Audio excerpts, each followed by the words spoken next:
Welcome to my 2023 review for Pisces. Pisces, over the last year you've had Jupiter going through your sign. You must have reaped the benefit of that. Unfortunately now he departs. On the 1st of January he's in Aries, a new sign. But the good news is this is your second house of finances. So you should be receiving some opportunities and benefits from Jupiter surrounding your finances over the coming few months. Then the other benefit is that this will help you to reinvent your value system. See what things you truly value and what things maybe you can get rid of. Of January we have the Black Moon changing sign and house. She moves into Leo and into your 6th house. Now the 6th house is the house of work and routines and your body and health. So there's a shadow cast over this area, so it's going to need extra work to improve your health, look after your body, and maybe change some of your daily routines. Now in Leo, the shadow is over fear of change. So you need to overcome this, not only in yourself, but you need to help others to change as well, and to make the most of their talents. So you need to see the good in people, and then you need to promote that good within them and help them to get the best out of everything. Friday the 13th sees Mars go direct. This is always good because it gives us more energy, gives us a boost. And this is happening in your 4th house in Gemini. So the 4th house is about the home. So it's a good time now to do any decoration or to improvements around your home and really concentrate and get that working for you. Then on the 23rd we have Uranus going direct. This is in your 3rd house. This will spark your communication and your ideas, and you'll mentally be a lot sharper and a lot quick-witted and bringing through good ideas. In March we have 2 other planets changing sign and house. The first one is Saturn. Saturn moves into Pisces, your sign. Now, this is a very different experience to what you've had last year with Jupiter going through your sign. Saturn is a very different kind of energy. Saturn's here to teach us things. So going through the 1st house, it'll be Saturn will be teaching us about ourselves and how we appear to others, because the 1st house is our face that we put on. So this will be interesting, but the good thing with Saturn is if you learn the lessons of Saturn, he will reward you many times over. So it's well worth conforming with this and letting Saturn teach you the things you need to be taught. The other movement is Pluto. Pluto, the 23rd, goes into a new sign, Aquarius, and this is your 12th house. So this again will be changes for you. Pluto in the 12th connects with the unconscious and the psyche. There'll be things coming up from the psyche that may be deeply buried over the coming years, because this is a very slow moving planet. It can take 12 to 30 years for a sign.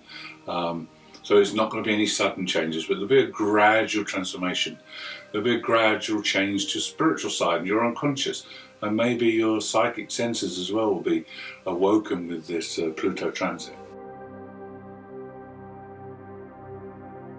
On the 20th of April we have our first eclipse, followed 2 weeks later by another one on the 5th of May.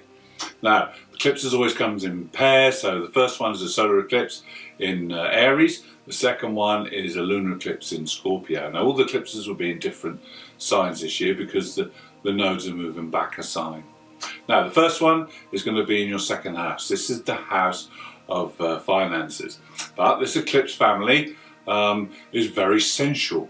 It comes with a lot of sexual passion and lust with it. And this might not sit very well in the 2nd house. This is the house of our values. So it may be that your morals and that will be questioned here. But also money will be triggered as well, because this is the house of finances. So maybe there's a great passion suddenly for wealth or a particular item. Then the lunar eclipse in Scorpio again is going to be very intense. This is in your 9th house, so this one's going to question your beliefs. So it's time to review those and see what it is that you still believe in, and maybe there's outdated beliefs that can be changed. But also travel is highlighted in this area because it's the 9th house, and growth growth. Evolution and growth is also linked to the 9th house, so there could be lessons to learn involving these as well. There's a great deal of change during the year, and on the 17th of May Jupiter changes sign again. This time moves into Taurus, and this is your 3rd house. Now the 3rd house is about the mind, so this will expand your mind. Your mind will be hungry and thirsty for information and wanting to learn new things.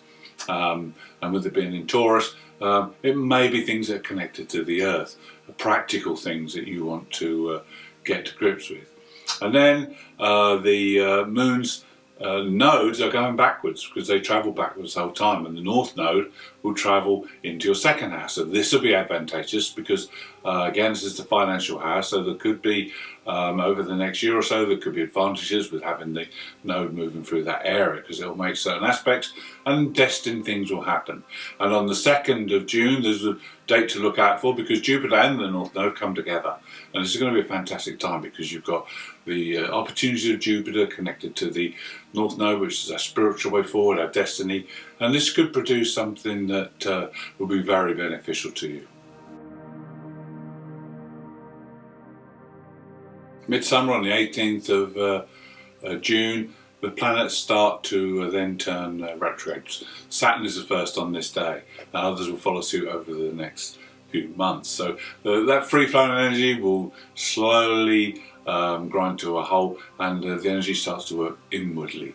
Now Saturn, remember, is in your 1st house, so that may give you a little bit of respite from these lessons and these practicality. But then the one to watch is on the 28th of July, because that's Venus going retrograde, and Venus doesn't go retrograde very often.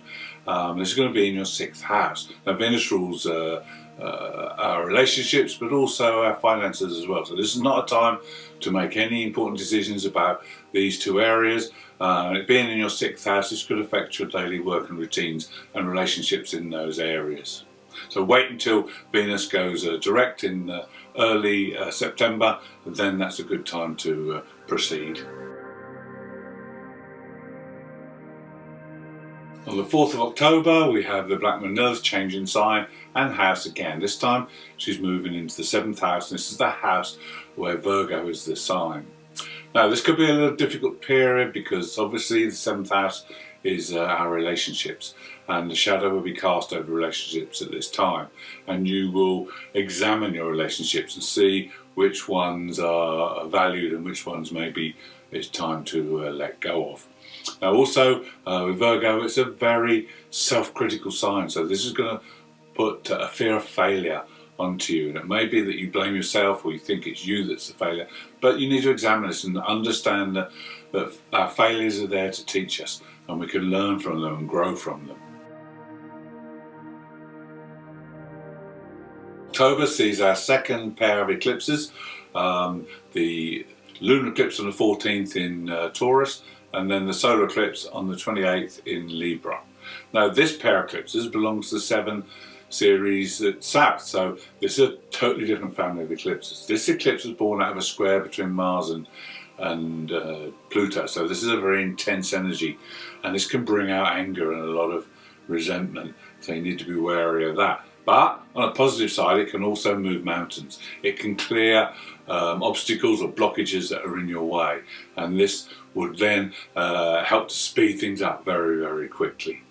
So there are benefits that come with this eclipse, and your lunar eclipses in Taurus, this is your 3rd house, so this is in the area of the mind, so this could be very beneficial if there are blockages there where you maybe have writer's block or something similar, and you maybe will be able to overcome that then. And then also the solar eclipse in Libra is in the 8th house, so there could be blockages in that area that will be removed for you, but just also be careful of anger coming out, especially in the 8th house. That's the house of Pluto, so that could be explosive anger that comes up from deep within, and that needs to be controlled.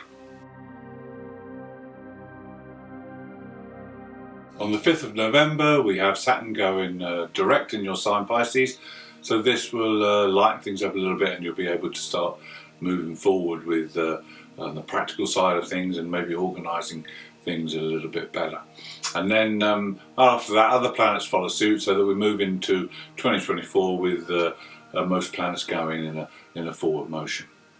Thank you very much for tuning in. I hope you've enjoyed this review and you gained something from it.